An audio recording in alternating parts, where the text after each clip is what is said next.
Mobile अथवा कोई भी इलेक्ट्रॉनिक उपकरण ले जाना सभी परीक्षार्थियों के लिए पूरी तरह से वर्जित किया गया है और जो भी परीक्षार्थी यदि इस प्रकार के कोई भी उपकरण ले जाते हुए पाए जाते हैं तो उनका न सिर्फ वह उपकरण जब्त कर लिया जाएगा बल्कि उनको परीक्षा से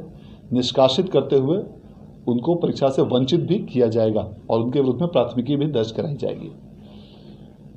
परीक्षार्थियों के लिए यह ध्यान देना अत्यंत आवश्यक है कि परीक्षा केंद्रों पर प्रवेश की अनुमति परीक्षा प्रारंभ होने के 10 मिनट पूर्व तक ही मिलेगी, अर्थात जो परीक्षा फर्स्ट सिटिंग में 9:30 बजे प्रारंभ होगी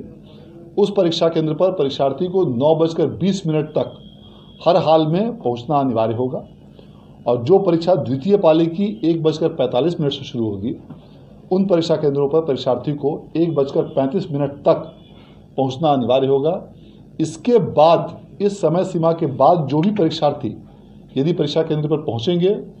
तो उन्हें परीक्षा में बैठने की अनुमति नहीं दी जाएगी। यह ध्यान देना इसलिए आवश्यक है क्योंकि ऐसा देखा गया है कि कुछ विद्यार्थी जो इसका अनुपालन नहीं कर पाते हैं, जो इस समय सीमा के बाद पहुंचते हैं, उनकी परीक्षा छूट जाती है और फिर उनका पूरा वर्ष या तो व्यर्थ हो जाता है या उनको वैकल्पिक माध्यमों से अन्य परीक्षा में कंपार्टमेंटल या विशेष परीक्षा या अन्य जो भी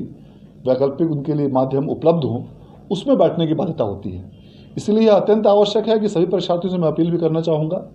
कि आप निर्धारित समय से काफ़ी पूर्व परीक्षा केंद्रों पर पहुँचें और यह जो समय सीमा 10 मिनट की दी गई है यह अधिकतम सीमा है, इससे भी आप काफ़ी पहले पहुँचें ताकि आपको परीक्षा केंद्रों पर प्रवेश में किसी भी प्रकार की दिक्कत ना हो और ट्रैफिक जाम या इत्यादि अन्य किसी भी प्रकार की यदि जिले में कोई समस्या होती है उसके कारण आपको परीक्षा में किसी प्रकार की कठिनाई नहीं हो। इस परीक्षा केंद्रों पर पूरी तरह कड़ाई के साथ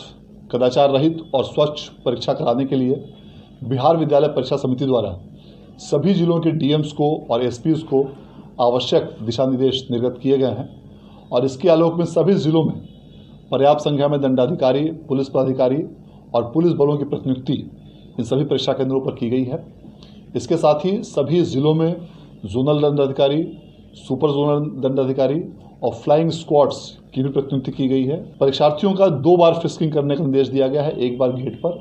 और दूसरी बार जब परीक्षार्थी बैठ जाएंगे परीक्षा केंद्रों पर उस समय पुनः परीक्षार्थियों की दोबारा जांच कराई जाएगी और 25 परीक्षार्थियों पर एक वीक्षक की व्यवस्था की गई है और ये वीक्षक उन परीक्षार्थियों के सफल और कदाचार रहित परीक्षा संचालन के लिए पूरी तरह से जिम्मेवार होंगे और इस आशय का उन्हें घोषणा पत्र भी दिया जाना है। सभी परीक्षा केंद्रों पर संबंधित जिलों के संबंधित पदाधिकारियों द्वारा धारा 144 लागू कर दी गई है और इसके साथ साथ परीक्षा केंद्रों पर सीसीटीवी की भी व्यवस्था की गई है और प्रत्येक 500 परीक्षार्थियों पर वीडियो कैमरा की भी व्यवस्था की गई है और इसके अलावा परीक्षा केंद्रों के बाहरी भागों में भी वीडियोग्राफर की भी व्यवस्था की गई है। You could have loved me, and no one ever would have dared to tread